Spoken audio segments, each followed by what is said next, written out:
द्वारिका भगवान को मानती है? क्या द्वारिका चाहती है कि उसका सुहाग अमर रहे?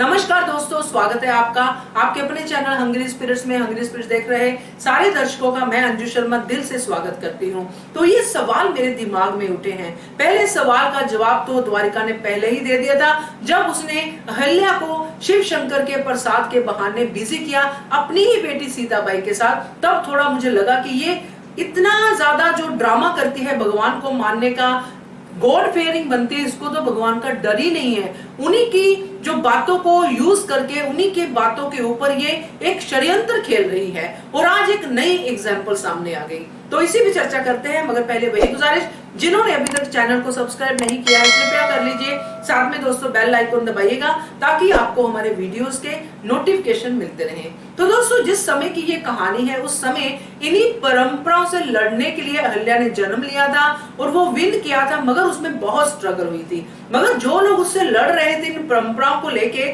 उनमें द्वारिका बाई भी थी और द्वारिका बाई भी पूरी अटल थी कि ये नहीं होना चाहिए, विधवा को नहीं शामिल होना चाहिए, ये अशुभ होता है। तो अपनी प्लानिंग में, अपने इस षड्यंत्रकारी दिमाग में उन्होंने एक बार ये नहीं सोचा कि जहां पे बाकी औरतों के लिए ये वहम है, सुहागनों के लिए ये वहम है कि कोई विधवा अगर हल्दी कुमकुम जैसे इतने पवित्र सुहागनों के त्योहार में आती है तो उसका भी तो अशुभ होगा, द्वारका का भी तो अशुभ होगा, क्योंकि उसने तो वो प्लानिंग की है। तो उसने विधवा को अपना ही, मैं बेड़ा गर्की कहूंगी, करने के लिए क्यों बुलाया? अगर वो मानती है परंपराओं को, अगर वो मानती है, अगर वो गॉड फेयरिंग है, तो उसको तो बुलाना ही नहीं चाहिए था। उसको अगर षड्यंत्र करना था तो किसी और तरीके से करती।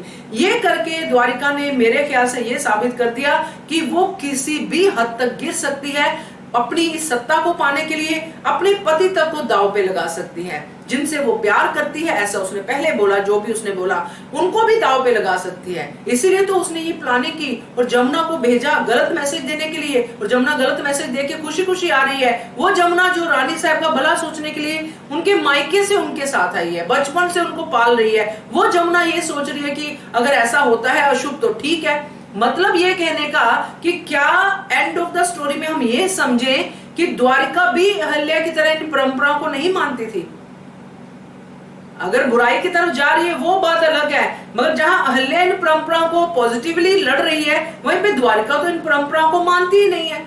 वो तो अपने हिसाब से यूज कर रही है चीजों को। उसको पता है कि गौतमा बाई साहब और बाकी सुहागने इस बात का बुरा मानेगी और वो उसको बुला लेती है वहां पे, रेणु को।